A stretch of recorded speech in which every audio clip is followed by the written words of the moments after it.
بے شرمیاں ہیں، کتنے جرم ہیں. کیا ہمیں کچھ آج شرم آ رہی ہے؟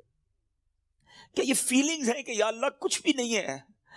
آج ہمارے اعمال تیرے دربار میں آ رہے ہیں، ہم جانتے ہیں اس میں اپنے کالے کر دیے اپنے نامہ اعمال، کچھ نہیں مالک تیری بارگاہ میں پیش کرنے کو. اور میرے کریم، ہم پہلے سے اس بات کا اقرار کرتے ہیں کہ ہم امتحان میں فیل ہیں، وی آر لاسٹ یا اللہ عز و جل. مگر مالک آج مغفرت کی رات ہے، آج رحمت کی رات ہے. اگر تیری رحمت صرف اچھوں پر برستی رہی تو ہم کدھر جائیں گے؟ آج گڑ گڑانا ہے میرے میٹھے اسلامی بھائیوں.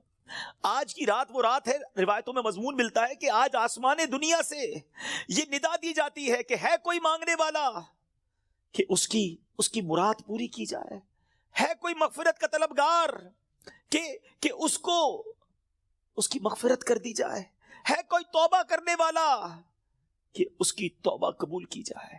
تو آج تو اعلان ہو رہا ہے نا، لیکن کیا ہم اس کیفیت میں ہیں؟ کیا ہم اللہ کی بارگاہ میں اس طرح گڑ گڑا رہے ہیں کہ مولا بس آج معاف کر دیجیے؟ ورنہ حالت تو یہ ہے، وہ پنجابی شاعر لکھتے ہیں نا، جے میں ویکھاں عملہ ولے کچھ نہیں میرے پلے، کچھ ہے ہی نہیں، ایوری تھنگ لاسٹ. ہم نے ساری زندگی بیکار کاموں میں تو گزاری، نیکیاں کی تو اس میں اخلاص نہیں، ریاکاری. جے میں ویکھاں عملہ ولے کچھ نہیں میرے پلے، پر جے ویکھاں میں رحمت رب دی بلے بلے بلے. اس رات کا احادیث میں کس انداز سے ذکر ہوا؟ The mother of believer سیدتنا عائشہ صدیقہ رضی اللہ تعالی عنہا stated, I heard that holy prophet sallallahu alaihi wasallam saying, Allah azza wa jal opens the portal of mercy in 4 nights. Bibi Aisha کہتی ہے میں نے نبی پاک علیہ الصلوۃ والسلام سے سنا ہے کہ اللہ اپنی رحمتوں کے دروازے، رحمتوں کی جو برسات ہے وہ ان 4 راتوں میں برساتا ہے. مضمون حدیث ہے نمبر 1 the night of عید الاضحیٰ، وہ رات جو عید الاضحیٰ سے پہلے آتی ہے. نمبر 2 the night of عید الفطر، جس کو چاند رات ہم کہتے ہیں، رمضان کے بعد جو رات آتی ہے صبح عید ہوتی ہے. یہاں میں عرض کرتا چلوں کہ وہ رات بھی تو کچھ دنوں میں آئے گی، مگر اس رات کیا ہوتا ہے؟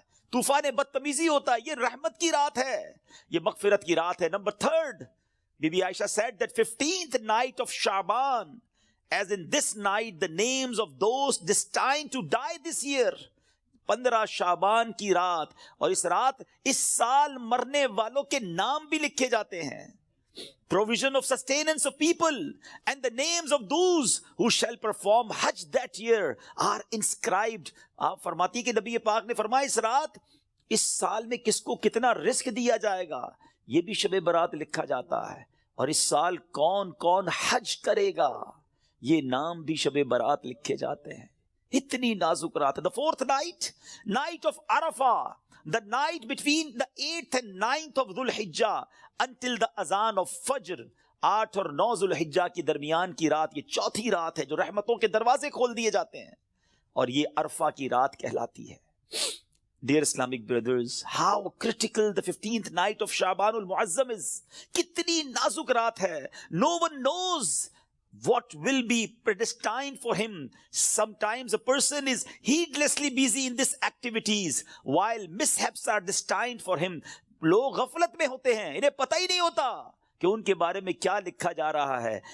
ذرا غور کیجئے. It is stated in غنیۃ الطالبین، یہ وہ کتاب ہے جو سیدی غوث اعظم رضی اللہ تعالیٰ سے منسوب ہے. غوث پاک تحریر فرماتے ہیں The shrouds of many people are washed and prepared, but they are busy wandering around in the markets.